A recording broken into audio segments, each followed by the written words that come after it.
módulo 6, que é obsessão e desobsessão. O roteiro 1 é obsessão, conceito, causas e graus. O roteiro 2, o processo obsessivo, o obsessor e obsediado. O 3, obsessão e enfermidades mentais. E o 4, desobsessão. Então, assim, é uma aula bastante longa, bastante complexa, assim como foi a aula anterior. Com certeza hoje nós não vamos acabar essa aula, talvez nem na semana que vem, vamos ver, por isso que eu dei esse prazinho aqui, que se for necessário, até o último dia de aula desse ano, a gente trata desse assunto. Caso contrário, a gente vê outro assunto para conversar no dia 5, ok? Então vamos conversando aqui, ó. Então o que eu pus aqui para a gente não esquecer? Do que nós somos formados, né? Isso é a base da base nossa aqui da doutrina. Então, nós somos seres espirituais. Então, o espírito, sede da consciência do ser, é o princípio inteligente do universo, é o campo das causas, tá? Então, aqui a gente vê nessa figurinha como é que a gente representa o espírito, sem forma definida, né? Ele é uma centelha divina que nós costumamos falar. Quando nós tivemos a aula lá no começo do ano sobre os nossos 7 corpos, né, nós vimos que esse daqui era era o Atma, era o 7º corpo, né, que não tem forma definida, embora ainda esteja envolto por um perispírito. Aqui ainda tem perispírito, ainda não, é o último grau, tem perispírito, nós sempre vamos ter o nosso perispírito.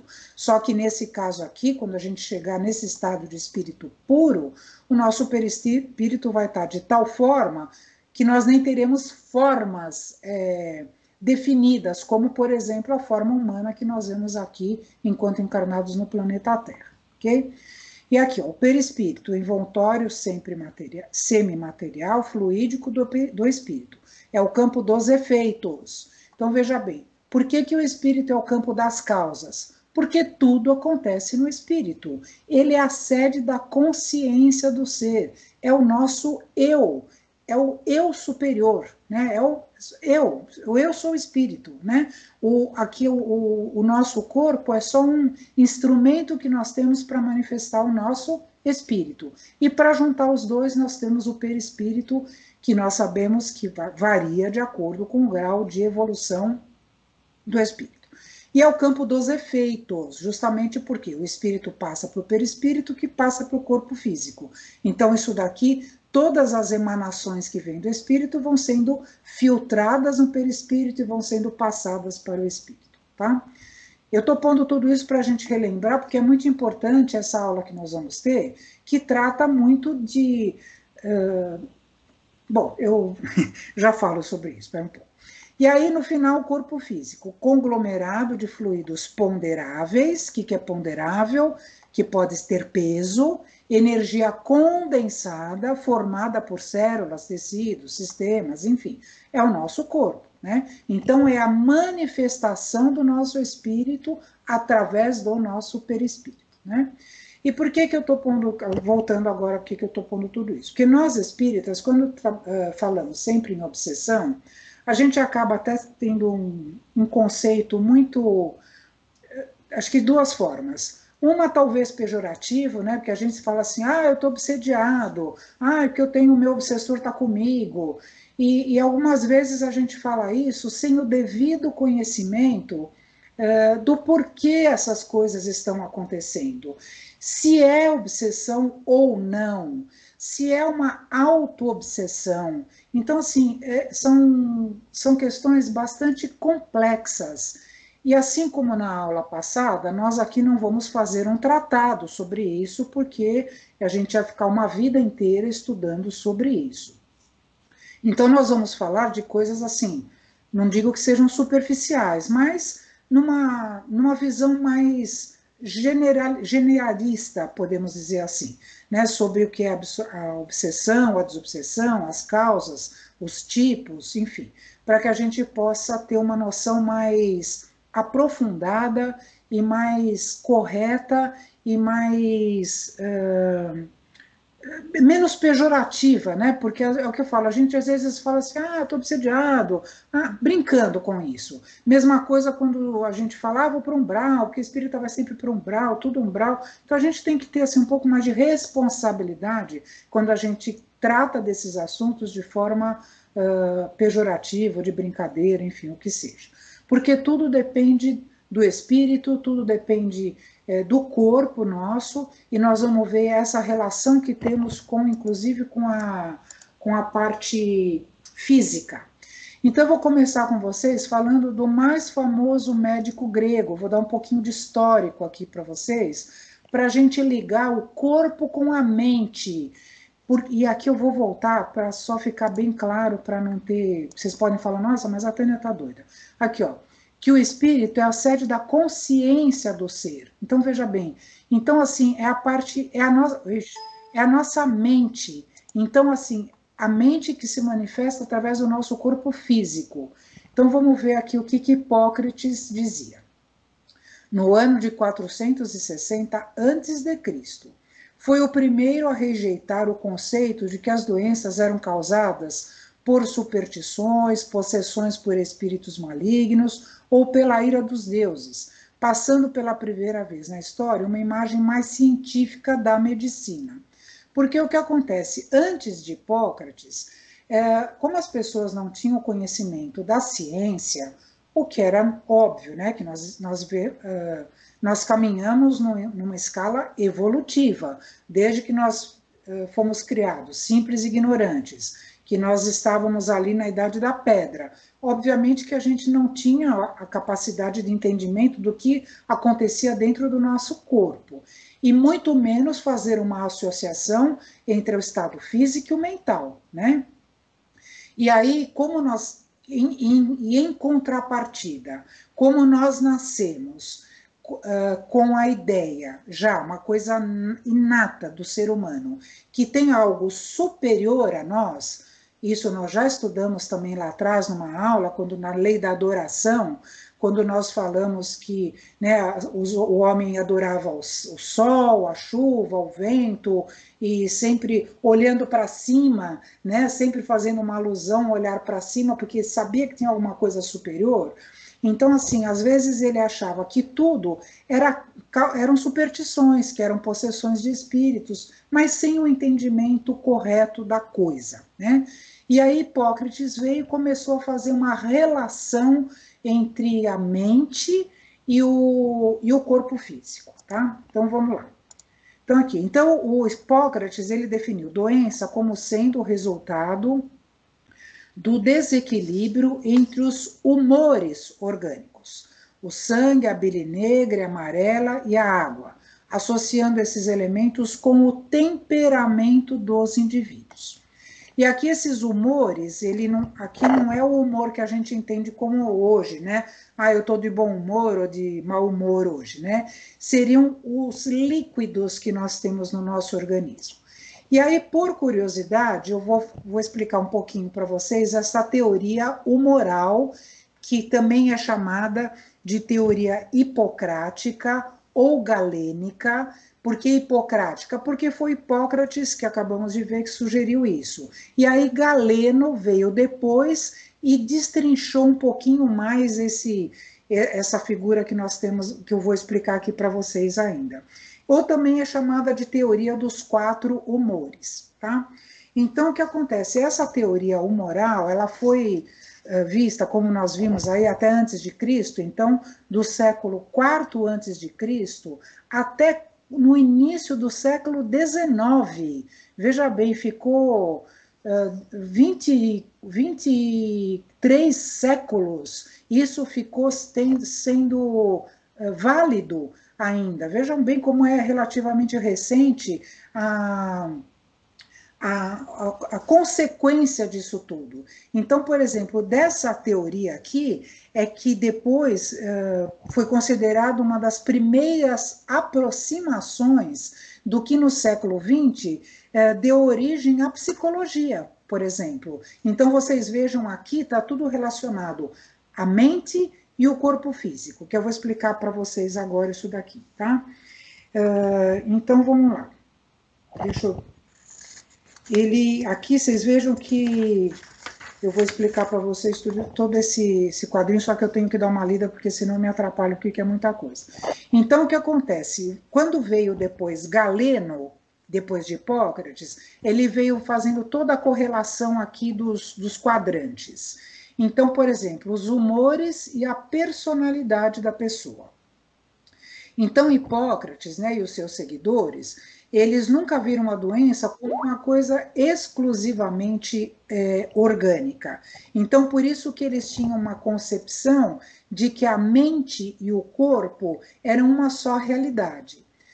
E aqui eu volto a fazer um parêntese, porque vocês podem estar pensando que não tem nada a ver isso com obsessão.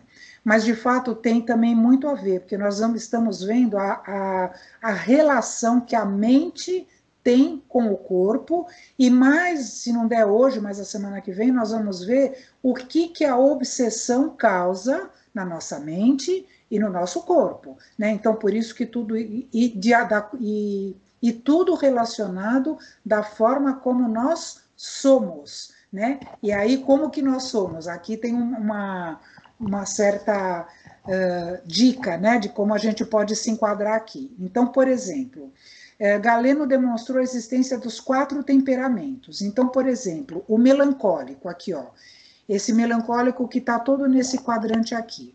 O melancólico caracteriza aqueles que têm um predomínio da bile negra em seu organismo.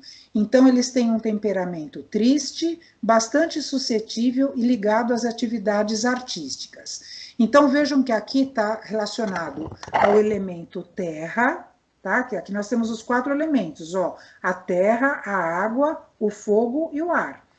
Então, está ligado ao elemento terra, ao período do outono, uma predominância, assim, de uma coisa mais fria e seca. Então, tudo isso daqui está resultado de quem é mais melancólico, né? Então, por exemplo, a bile negra, ela estaria relacionada com o fígado, por exemplo, tá?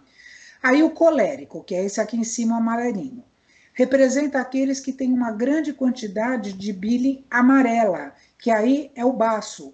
Isso dá origem a um temperamento apaixonado, com muita vitalidade, com tendência de sentir raiva com muita facilidade.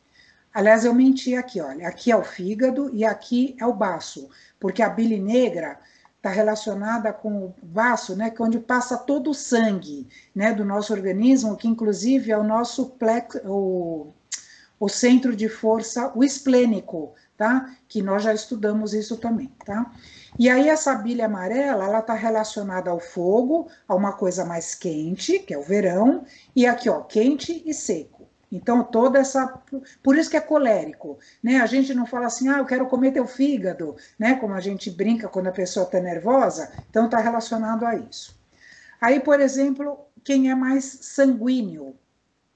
Nesse caso, predomina o humor do sangue. O humor quer dizer os líquidos do sangue, né?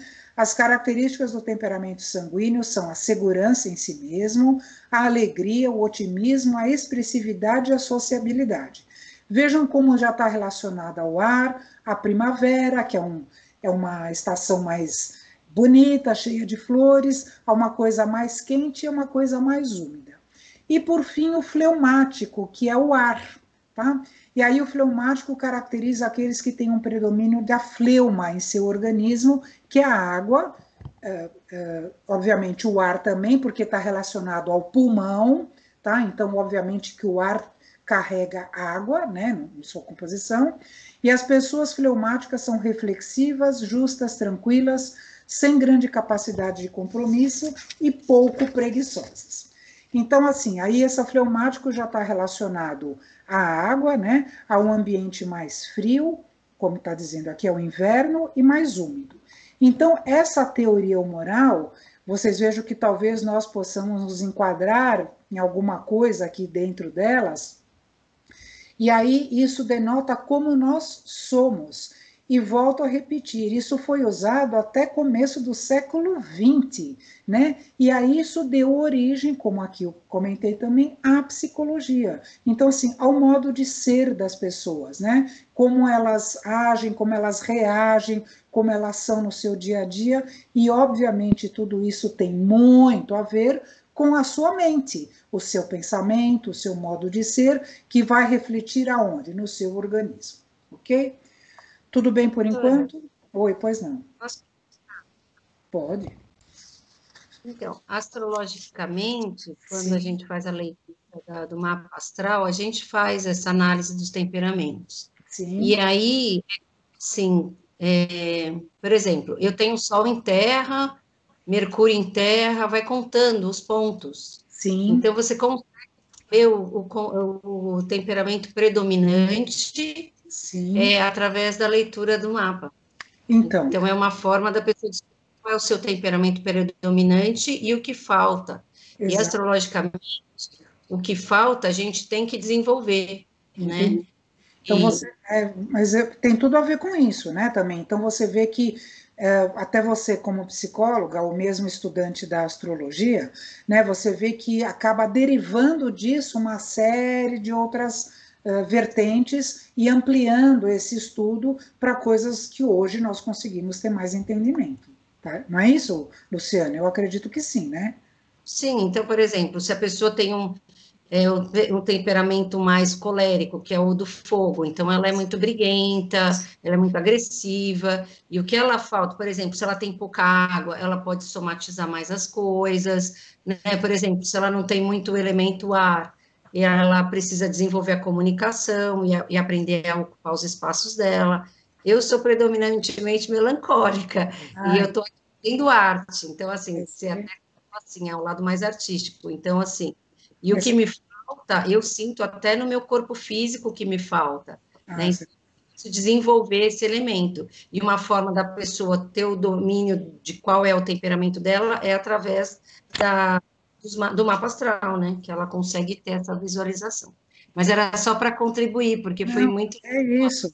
Aliás, você falou uma coisa que eu esqueci, você me falou e eu acabei lembrando uma coisa que eu esqueci de falar muito importante, que até a gente comentou. Cada um aqui pode se enquadrar em algum quadrante, né, aqui. Só que o que é o ideal, que foi o que a Luciana acabou de falar, é a gente ter o quê? O equilíbrio, né? Então, assim, a gente, quando perde o equilíbrio, acaba surgindo o quê? As doenças, tanto do corpo como do espírito. Então, assim, então a gente pode ser um pouco de cada coisa aqui para a gente manter o equilíbrio, porque nem todo mundo é sempre colérico, nem todo, ou pode ser sempre colérico, ou nem todo mundo pode ser sempre melancólico, ou assim, ou cada um deles. Então, nós temos que arranjar, dentro desses quatro, um equilíbrio. Acredito até que sempre vai ter predominância ou prevalência de algum a mais por conta de cada um ser cada um, né? Mas a gente podendo ter o equilíbrio, nós vamos ter uma vida mais, obviamente, equilibrada, né? Não tem nem... Então, por Oi? exemplo, uma pessoa que não tem fogo no mapa, ela nunca toma muita atitude, né? Entendi. Imagino que quando ela toma uma atitude, ela pode até ter uma atitude mais agressiva, porque Sim, ela não está treinada a tomar atitude. Uma pessoa que não tem muito lado terra, que é a melancolia, ela não tem depressão na vida dela. Então, no dia que ela entra numa depressão, muitas vezes ela pode ter uma depressão profunda. Uma entendi. pessoa que não tem o ar, ela não se comunica, ela não, lógico que ela se comunica, mas assim, Sim, sim, sim. às vezes fala de menos, ela não se apropria do espaço dela, né? Entendi. E o elemento água, eu tenho a falta de água, então eu vejo assim, eu preciso tomar mais água, eu tenho problema de rim, tudo, então, no corpo físico a gente consegue ver isso, mas não Então, fala, mas sobre é bem interessante, né? Porque a gente vê que isso de fato existe e pode ser aplicado no nosso dia a dia, né? Bom, então vamos continuando aqui. Agora que eu pus para vocês uns cidadãos aí, aliás, eu esqueci de falar um negócio importante, mas tudo bem.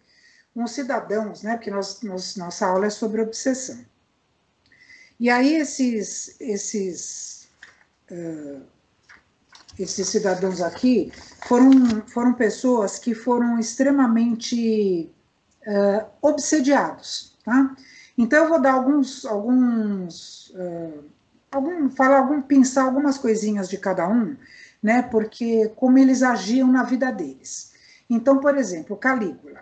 Né, o Calígula foi o quê? Foi um imperador romano, que ele foi conhecido por sua natureza extravagante e cruel, e além da sua perversão sexual.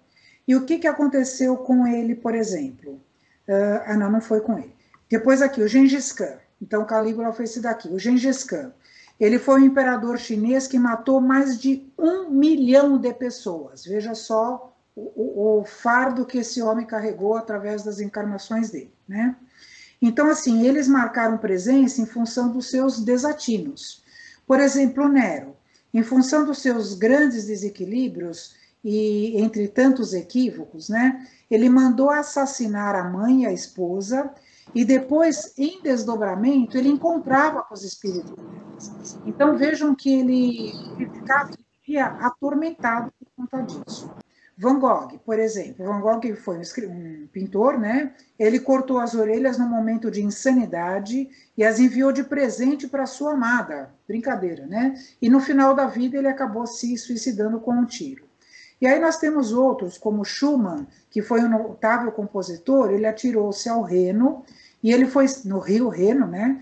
E ele foi salvo pelos amigos e internado num hospício onde acabou seus dias. Temos ainda o Edgar Allan Poe, que foi um escritor de contos de terror psicológico, onde os personagens oscilavam entre a lucidez e a loucura. E ele sucumbiu arrasado pelo álcool e tendo visões infernais também. Então vejam que a mente e o corpo, né, acabam ficando afetados por vários tipos de distúrbios.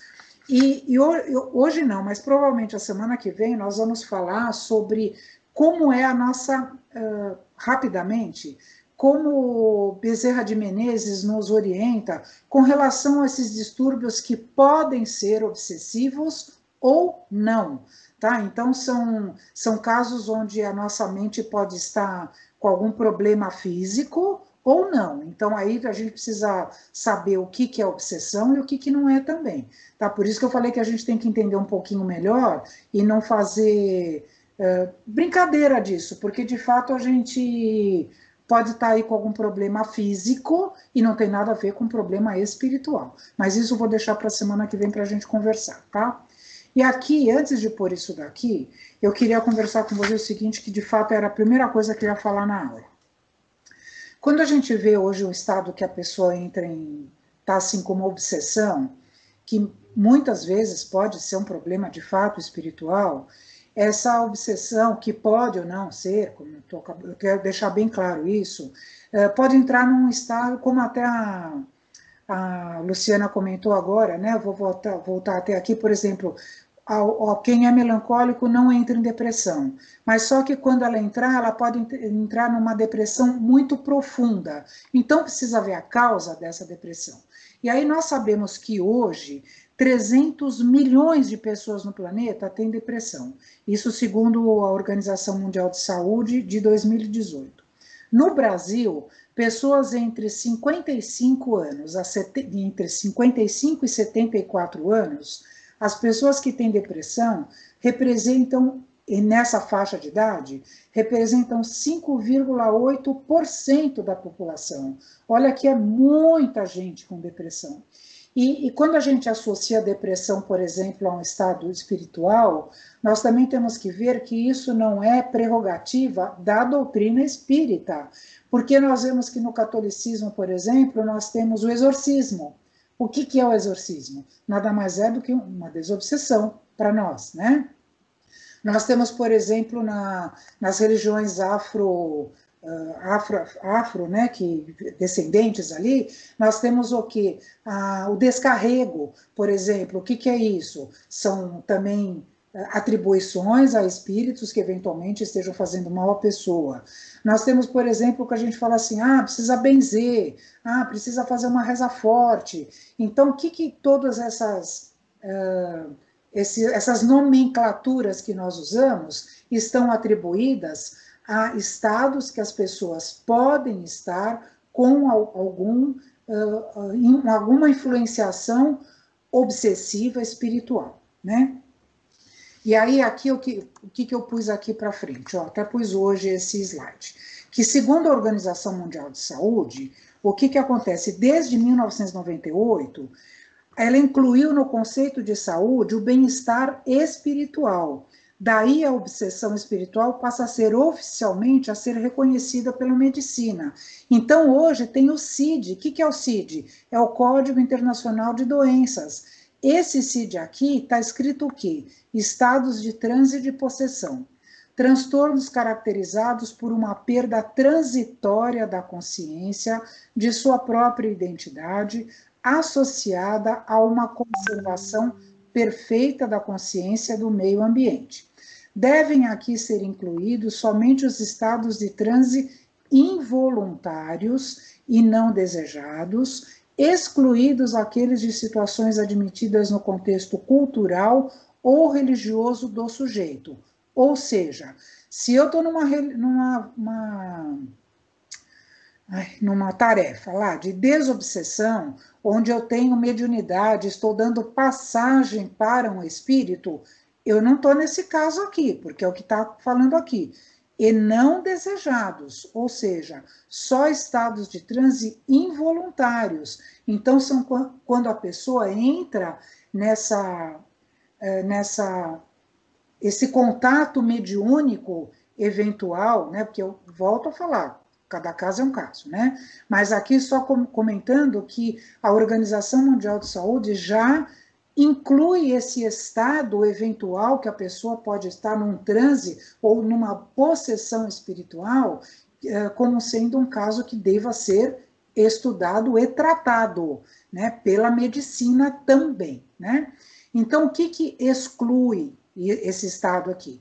A esquizofrenia, que nós vamos ver um pouco mais para frente, que é o que eu acabei de falar. Um caso é um caso, outro caso é outro caso. Intoxicação por uma substância psicoativa, como, por exemplo, nós até fiz um comentário com vocês a semana passada, daquela seita do Santo Daime, que a pessoa toma aquele chá.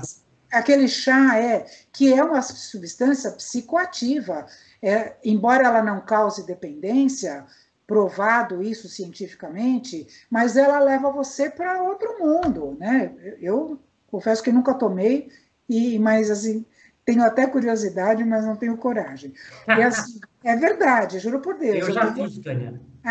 Deve ser um barato. Eu confesso que eu tenho... Mas eu não tive nenhuma reação. Tem pessoas que passam muito mal, muito mal. Mas eu não tive nenhuma reação. Eu tenho uma aula disso, que é muito legal. Eu fiquei muito... Assim, é muito interessante isso, né?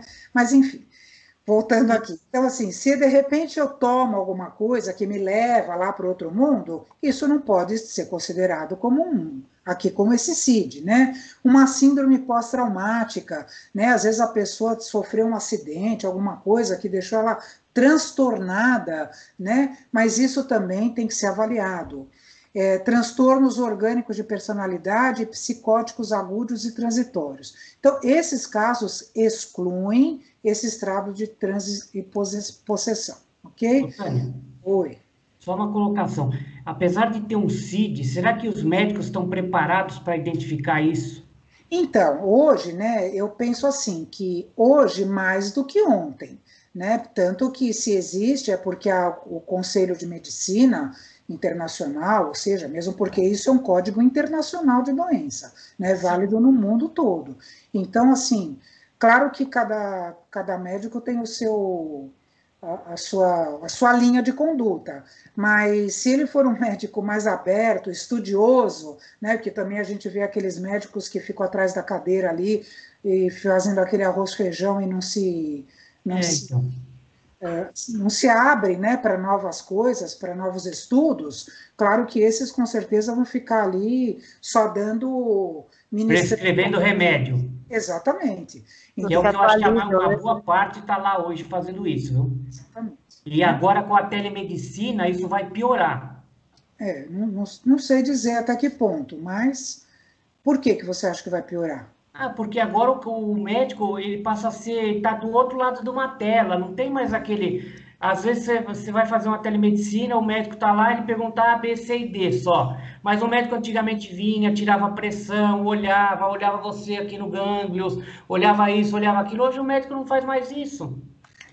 Por isso que eu falei, que tem Principalmente médico de convênio. Se é um médico mais particular, que tem um tempo maior de consulta, que ele consegue olhar para você e tal, já te conhece. Mas o médico de convênio hoje, que você nem sempre consegue voltar no mesmo médico para fazer um acompanhamento, ele é mais complicado fazer tudo isso. Eu penso assim, pelo menos essa é a minha experiência. Não, você tem razão, porque de fato hoje ficou mais comércio do que outra coisa, né?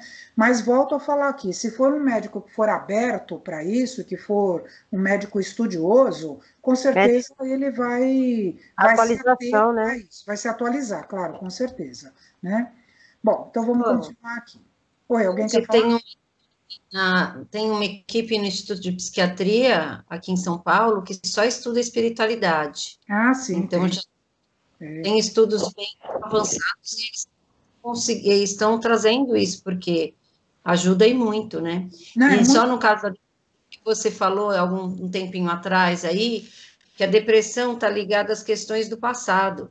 Então, eu acho que muitas pessoas ficam vivendo o passado e aí deprimem. Ai, quando eu tinha isso, quando a minha vida era daquele jeito, né? Então, os estudos também, depressão está ligada ao passado, a ansiedade ao futuro, por isso que também hoje os maiores problemas são ansiedade e depressão, né? Porque o que vai acontecer no nosso futuro e o estresse é a questão do momento. E as pessoas, no geral, estão muito desequilibradas com tudo que a gente está vivendo.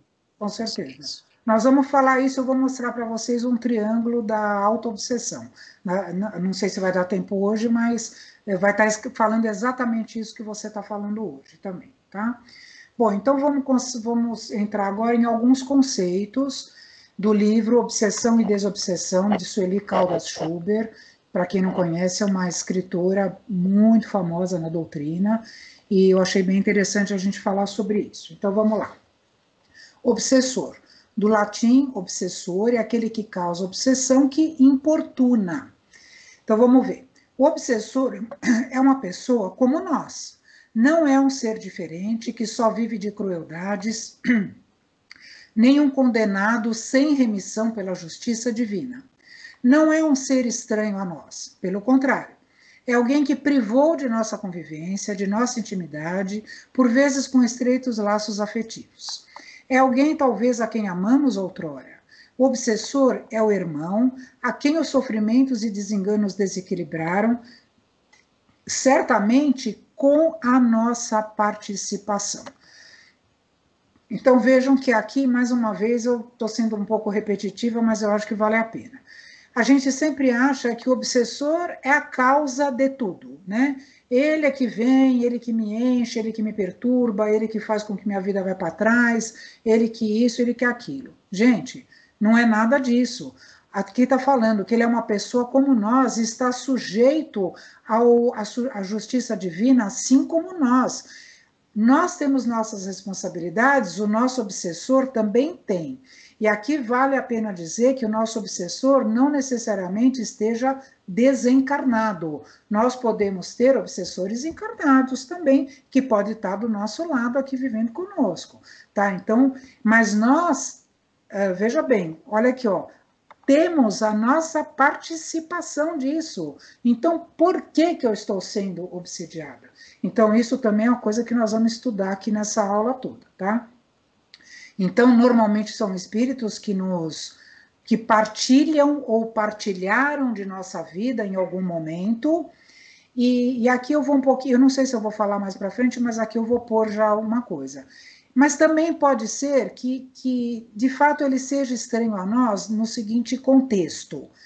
E eu sei que mais para frente eu vou falar, mas eu vou já adiantar aqui. Por exemplo, se eu tenho um vício de fumar, um vício de beber, um vício sexual, enfim, seja qual o vício que for, eu vou ter espíritos, como nós já mostramos, já mostrei coisa para vocês aqui a seguir, em outra aula, de espíritos que ficam aqui ao nosso redor Então ficam o quê? Emanando, nós emanamos esses fluidos do vício do cigarro, da compulsão sexual, de comer, de beber, enfim. E aí esses espíritos que são afins, eles acabam o quê? Sugando essas nossas emanações. Então, não necessariamente eles podem ser conhecidos nossos do passado, por exemplo, né? Mas eles estão ali por conveniência deles. Ah, deixa eu grudar naquele cara, porque aquele cara lá supre as minhas necessidades. Então eu vou fazer de tudo para ele continuar bebendo, fumando, fazendo, acontecendo, né? Porque ele me supre. Por isso que nós vemos às vezes que bêbado tem sempre, entre aspas, um anjo da guarda. Ele tem o seu anjo da guarda, com certeza. Mas os obsessores cuidam desse bêbado, porque para eles é um prato cheio, entendeu? Então, assim, o cara vai cambaleando e não é atropelado, ou ele não cai, ou ele não se machuca, porque aqueles espíritos estão ali cercando ele para poder tirar o máximo que eles podem dessa pessoa, ok? Então, por isso que assim, quando a gente fala de obsessor, que de fato ele não é um estranho a nós, mas, dependendo do caso, pode até ser que por conveniência ele esteja conosco. Então, vamos lá. Devemos lembrar que os obsessores não são espíritos totalmente desprovidos de bons sentimentos, irremediavelmente maus. São, antes de tudo, os espíritos carentes de compreensão, de carinho e amor. São, na realidade, seres solitários, doentes da alma. O obsessor é, em última análise, um irmão enfermo e infeliz, dominado pela ideia que chama monodeísmo, de vingar-se, esquece-se de tudo ou mais e passa a viver em função daquele que é o alvo dos seus planos. Então, por isso que a gente está falando, o nosso obsessor, ele é como nós, ele tem as mesmas dificuldades, os mesmos anseios que nós, só que nós, para começar, damos brecha para que ele continue isso, por isso que nós somos partícipes da nossa obsessão, né, se tivermos, e ao mesmo tempo nós devemos ter por esses espíritos o mesmo amor, e isso de fato deveria valer o mesmo amor por quem nós temos de fato os nossos queridos, né, os nossos amados, aqueles com quem nós somos caros. Então nós devemos orar pelo nosso obsessor, porque ele é um filho de Deus, assim como nós.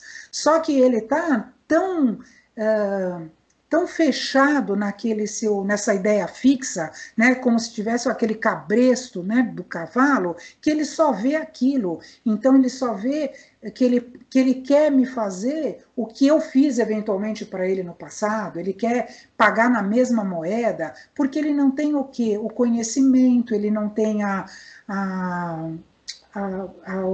o amparo, vírgula, né? O amparo, vírgula, porque ele sempre está amparado, tá? Mas enquanto ele não quiser se modificar, ele não vão conseguir, nem ninguém vai conseguir fazer com que ele se modifique se não cair a ficha para ele, não é? Então ele vai continuar sempre nesse propósito de querer prejudicar o seu irmão, que no caso, vamos supor, sou eu, né? Então, o meu obsessor, ele quer me prejudicar porque ele não me consegue ver como irmão.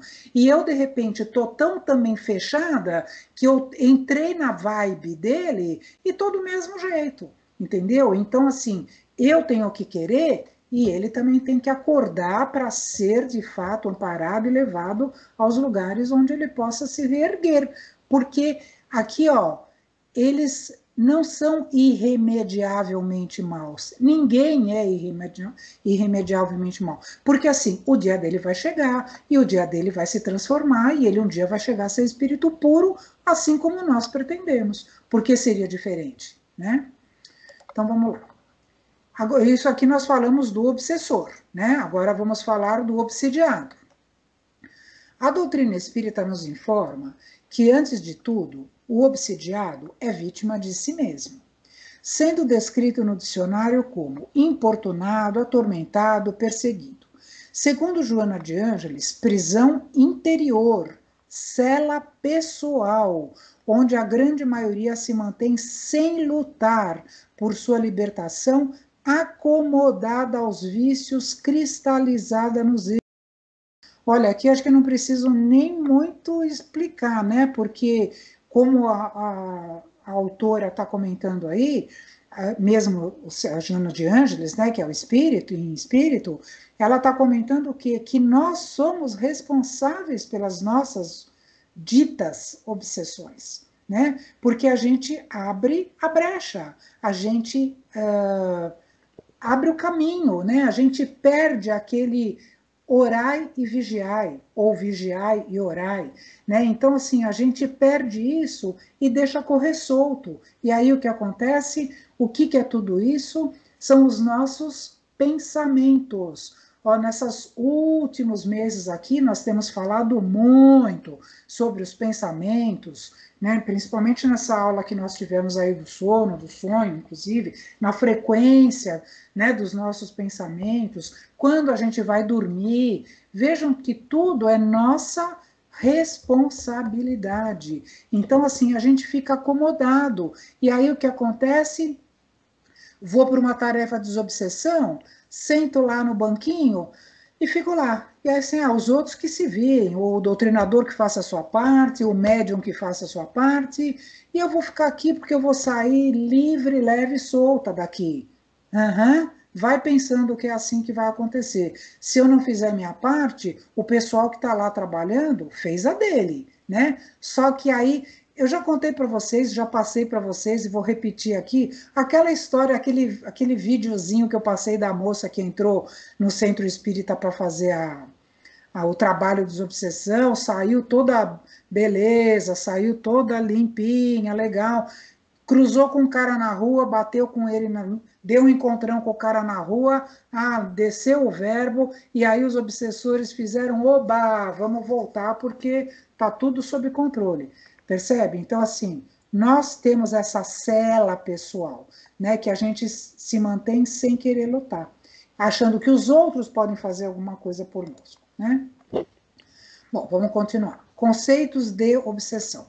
Então, na conceituação do codificador, né, de Allan Kardec, trata-se, isso daqui está no Livro dos Médiuns, trata-se do domínio que alguns espíritos podem adquirir sobre certas pessoas. São sempre espíritos inferiores que procuram dominar, pois os bons não exercem nenhum constrangimento. Pelo contrário, né? A obsessão apresenta caracteres diversos que é necessário distinguir e que resultam do grau do constrangimento e da natureza dos efeitos que produzem. Isso daqui nós vamos estudar um pouco mais para frente, os tipos de obsessão que tem, e o que a gente precisa distinguir, se é obsessão ou não, e se for, quais os tipos que tem. Mas isso, mais para frente, a gente vai resolver.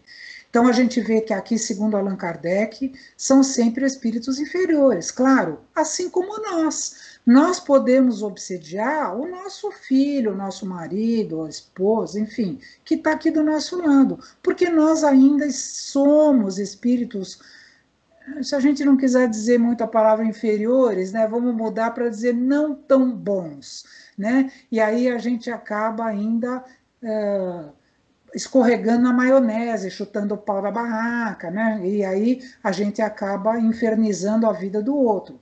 Nós sabemos, se a gente for falar aqui no nosso grupo, todo mundo deve ter um caso aqui de alguém que enche o outro, que pega no pé, que inferniza a vida do outro. E o que é isso? Não é uma obsessão? É uma obsessão. E por que eu estou fazendo isso? Porque eu não sou um espírito tão bom assim, que em vez de exercer um constrangimento no meu companheiro, no meu irmão que está aí do meu lado, eu posso exercer uma coisa boa para ele, né? Do que ficar infernizando a vida dele, tá?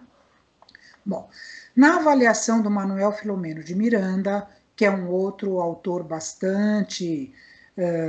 ele em vida, né? Já foi espírita e ele em espírito, ele passa aqui para o Divaldo muitas coisas, né? Tem vários livros dele. Aqui, ó, a obsessão, sob qualquer modalidade que se apresente, é enfermidade de longo curso, exigindo terapia especializada, de segura aplicação e de resultados que não se fazem sentir apressadamente. Por isso que a gente vai lá na desobsessão, tem pessoas que em 4 sessões, por exemplo, já se sente melhor, como tem pessoas aí que, de repente, passam aí por 1 mês, 2 meses, 3 meses, enfim. Né? O que também não pode ficar é se valendo disso como muleta, né? Ah, eu ainda não tive alta, vou lá de novo. Ah, eu não tive alta, vou lá de novo. E aí acaba ficando isso uma muleta. Como eu comentei, os outros têm que fazer a parte dele. Será que eu estou fazendo a minha? Né? Então, por isso que a gente vê que isso é uma enfermidade e é de longo prazo, não é de hoje para amanhã que a gente vai liberar. A gente se modifica de hoje para amanhã, vamos combinar, gente, né? Hoje eu tenho um pensamento, amanhã eu tenho outro radicalmente diferente? Claro que não. Nós levamos um processo para a gente se modificar. Os nossos obsessores da mesma forma, né? Então a gente tem que ter calma, paciência, oração e dar-lhe oração mesmo para a gente se modificar e tentar ajudar o nosso obsessor também, tá? Segundo Sueli Caldas, que é a autora que nós estamos falando, é obsessão cobrança que bate às portas da alma. É um processo bilateral, eu pus até em negrito aqui, ó. Faz-se presente porque existe de um lado o cobrador, louco por vingança, sentindo-se ferido e injustiçado, e do outro, o devedor, trazendo impresso no seu perispírito as matizes de culpa, remorso ou ódio que não se extinguiu. Então, tudo está assim, corroborando para a gente entender que a obsessão é bilateral, é dos dois lados. Se eu fiz alguma coisa para o outro e o outro se sentiu lesado, né, se sentiu injustiçado, ferido, de repente ele se acha no direito, por conta da inferioridade dele, de cobrar essa coisa que eu fiz com ele. E aí vem que vem, entendeu? Então, aqui, ó, considerando a complexidade do assunto, entendemos a obsessão como sendo a influência energética nociva causada por um ou mais espíritos que, de forma consciente ou não, manipula ou inocula fluidos tóxicos de maneira contínua e persistente. Vejam aqui, pode ser de forma consciente ou não. Pode ser que, por exemplo, eu vou dar um exemplo aqui nosso, de encarnado para encarnado. Por exemplo, a gente ama nosso filho, né? Beleza.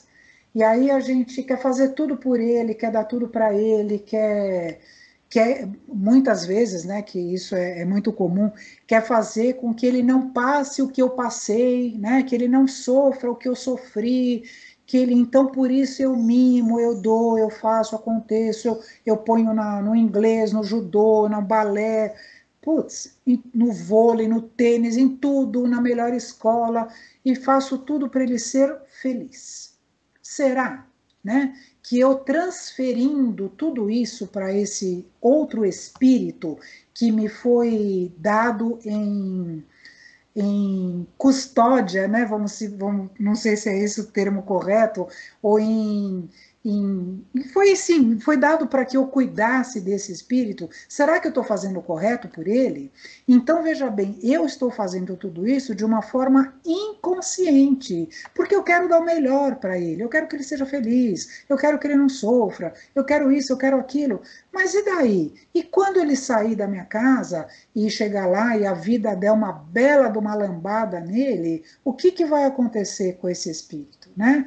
Vai cair, beleza, né? Porque teve tudo sempre de mão beijada, teve tudo sempre do bom e do melhor.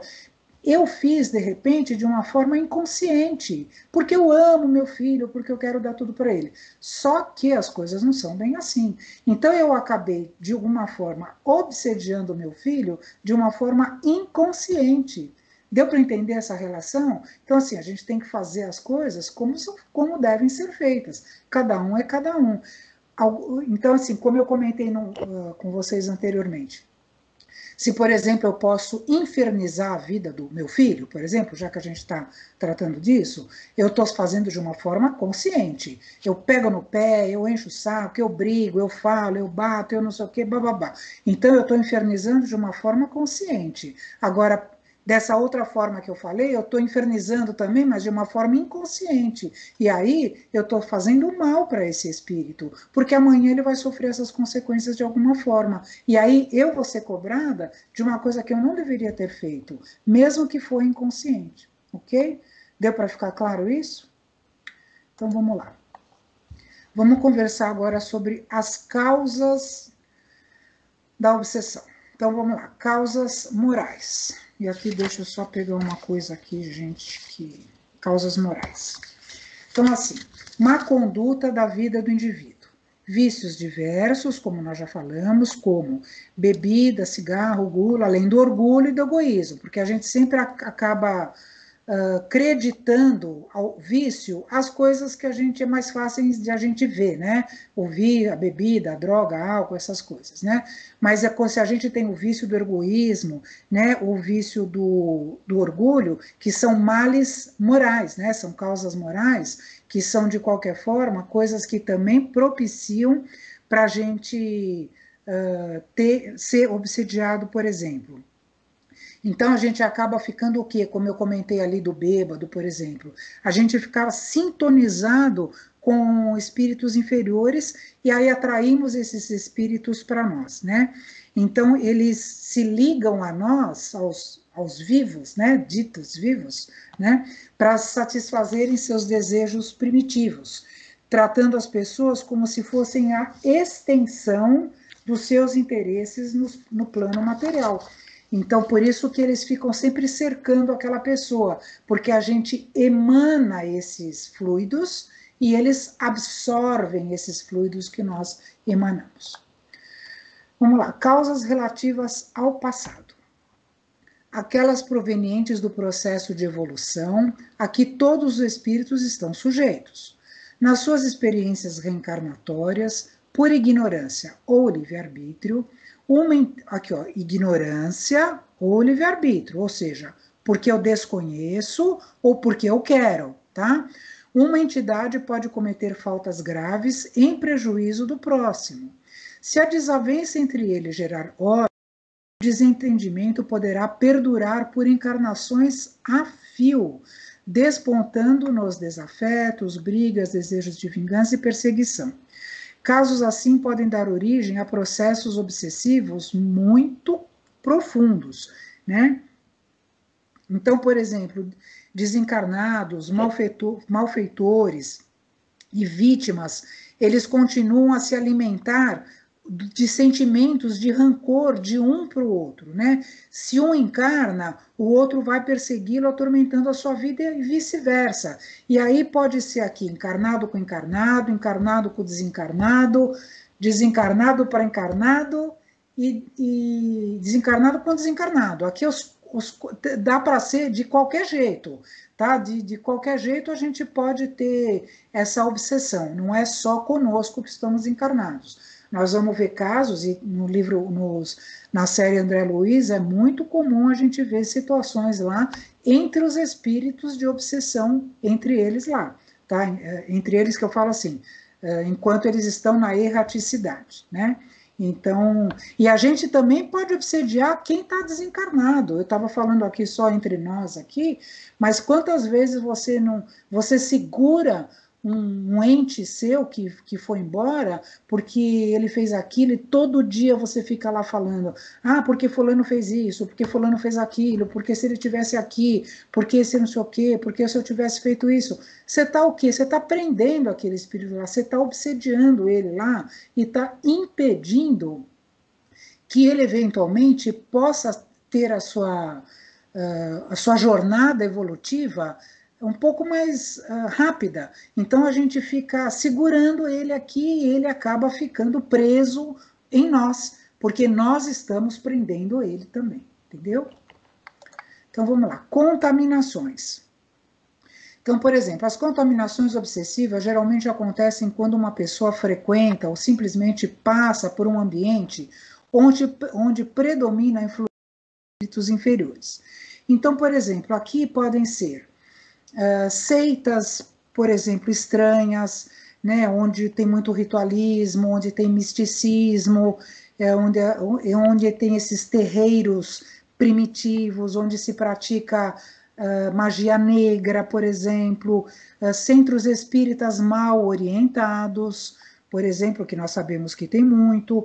Então, eles acabam sendo o quê? Centros, né, lugares de contaminações obsessivas, e aí se a gente passa por lá, ou se frequenta lá, e se você está com a sua guarda meio baixa, o que acontece? Você acaba sendo contaminado. Por isso que eu vou também repetir o que eu falei lá no começo, quando a Sueli Schubert comentou que o obsessor sempre são pessoas, são espíritos que nós conhecemos. Não necessariamente nesse caso aqui, por exemplo. Se eu abrir a guarda e me comprazer, né, de coisas que não são do bem, eu vou atrair para mim espíritos da mesma forma, tá? Então, claro que a gravidade dos casos, ela vai estar diretamente relacionada com a sintonia desses espíritos inferiores que eu vou atrair para mim, né? Então, assim, se eu frequento, por exemplo, uma magia negra, que a gente sabe que tem isso, infelizmente, né? O que eu vou atrair para mim? Espíritos do mesmo teor, né? Que se comprazem da mesma coisa. Não necessariamente que tenham um processo comigo de reencarnações passadas, ok? E aqui uma coisa interessante, e aqui eu acho que eu vou até daqui a pouco parar, daqui a pouco, porque nós vamos falar da autoobsessão. Deixa eu ver o que tem. Ah, aqui, ó. Então vamos lá. Causa anímica ou autoobsessão. As obsessões anímicas são causadas por uma influência mórbida residente na mente do próprio paciente. Por causa de vícios de comportamento, ele cultiva de forma doentia pensamentos que causam desequilíbrio em sua área emocional. Causa anímica, já falei para vocês, já falei para vocês algumas vezes e falei que o ano que vem eu vou dar uma aula sobre animismo para vocês. Uma coisa anímica é uma coisa que pertence somente a mim, é o meu espírito, não tem nada a ver com espíritos obsessores, com outras, nada disso. É a minha bagagem espiritual, é o meu progresso ou estagnação espiritual. É eu comigo mesmo, tá? Então, é por isso que essa causa anímica também é chamada de auto-obsessão, porque eu vou me auto-obsediar, né? Por isso que está falando aqui que é do paciente. São vícios de comportamento. Então, assim, eu cultivo de forma doentia pensamentos que causam desequilíbrio. Então, eu fico sempre pensando na mesma coisa, pensando. Né? E aí, o que eu acabo ficando? Eu acabo plasmando para mim, na minha psicosfera, no meu ambiente, no entorno de mim, na minha aura, eu vou me obsediando. Então, aqui, ó, eu vou falar o que ai, tô até tonta, Giovana. Do que a Luciana acabou de comentar aqui conosco, como que nós vivemos. E aí eu vou só mais um slide, depois eu encerro, e semana que vem nós continuamos. Então, aqui, ó, o triângulo da autoobsessão. Então, aqui, se nós estamos no presente, na autoobsessão, como é que eu vivo esse presente? Sempre com raiva, porque eu nunca estou feliz. Eu sempre estou com um pensamento mórbido, sempre estou com um pensamento de rancor, de raiva, de não sei o quê, de alguém ou de mim mesmo, enfim, numa situação que está acontecendo. Essa é a nossa vida. Se de repente, em relação ao passado, como é que eu posso me auto-obsediar? Vivendo no ressentimento. Foi o que a Luciana falou, a gente vive no e do passado. Gente, o que traz isso? O passado acabou. Eu não posso mais mudar o passado. Virou a página, chega. Eu não posso, o que passou, passou. E infelizmente é uma coisa que eu vou mostrar uma próxima slide aqui, vocês vão ver que loucura que é isso. Ou viver no futuro, que é o medo, que é o que a Luciana comentou, é a ansiedade. A gente sempre tem medo, o que vai acontecer amanhã? Será que eu vou ser assaltada? Será que eu vou perder o emprego? Será que vai acontecer alguma coisa com meu filho? Será que não sei o quê? Então, nós vivemos nesse triângulo aqui, e isso faz com que nós fiquemos auto-obsediados. Agora, olhem só que loucura. Nós vivemos 70%, isso são estudos científicos que foram feitos, tá? Nós vivemos 70% de nossa vida no passado. Você sabe o que é isso, gente? Veja bem, analisa o teu dia, da hora que você acorda até a hora que você vai dormir. Se a gente tiver chance de um dia só ficar prestando atenção nisso, nós vamos ver que 70% das nossas horas, nós vamos ficar falando ou pensando alguma coisa que nós já vivemos, que passou. Ah, porque eu fui lá, ah, porque eu fiz aquilo, ah, porque se tivesse acontecido aquilo. Vamos prestar atenção, de repente, um dia só nosso, e vamos ver quanto tempo nós despendemos no passado. Outra coisa, nós vivemos 25% da nossa vida no futuro.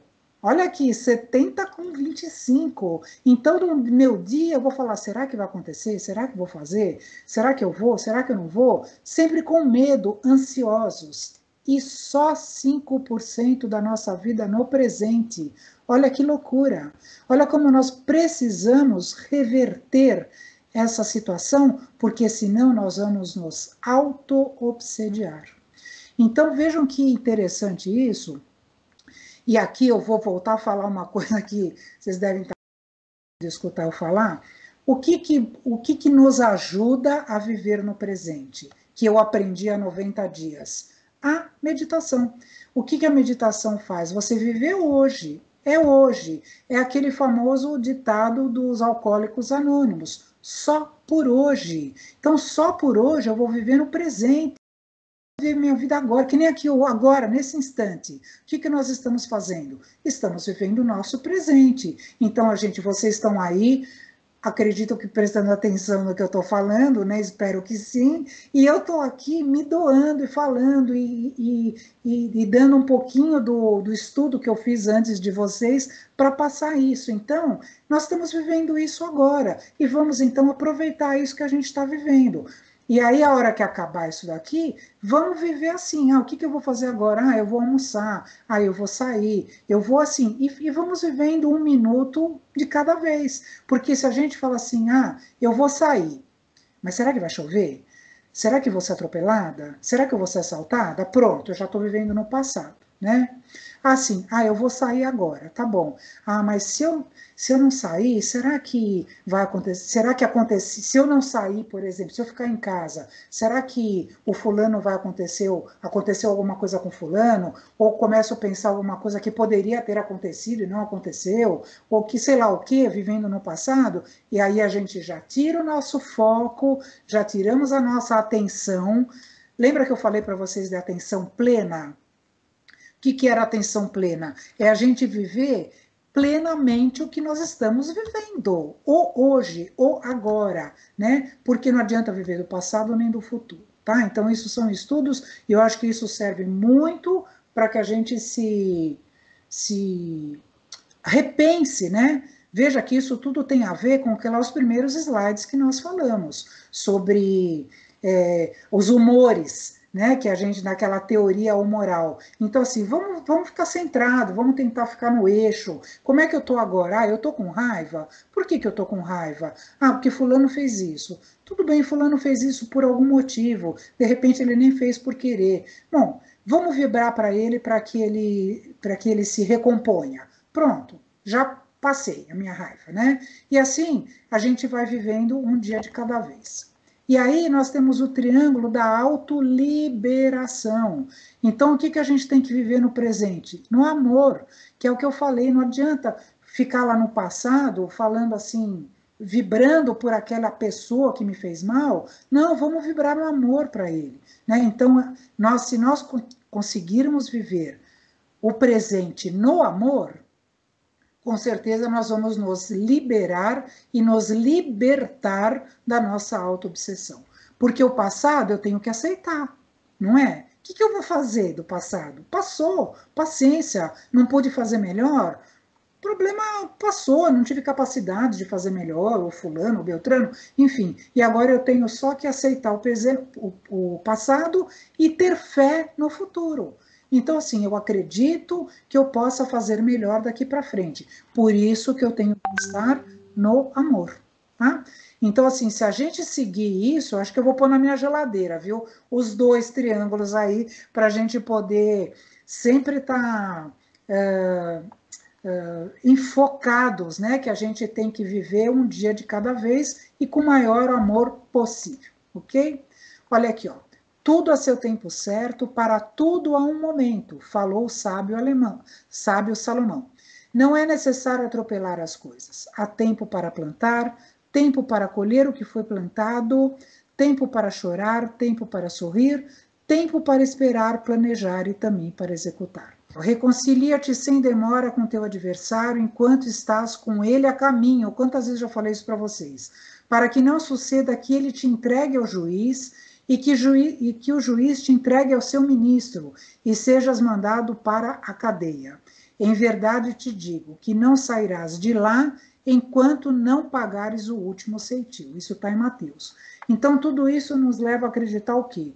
Que nós temos que ter fé no nosso futuro, aceitar o nosso passado, viver o nosso presente com amor e nos reconciliarmos com quem nós supomos ser os nossos adversários, encarnados ou desencarnados, porque senão, de fato, nós vamos ter que pagar até o último ceitil disso. E aí, então, o que acontece? Estaremos entrando no processo obsessivo, provavelmente. Ok?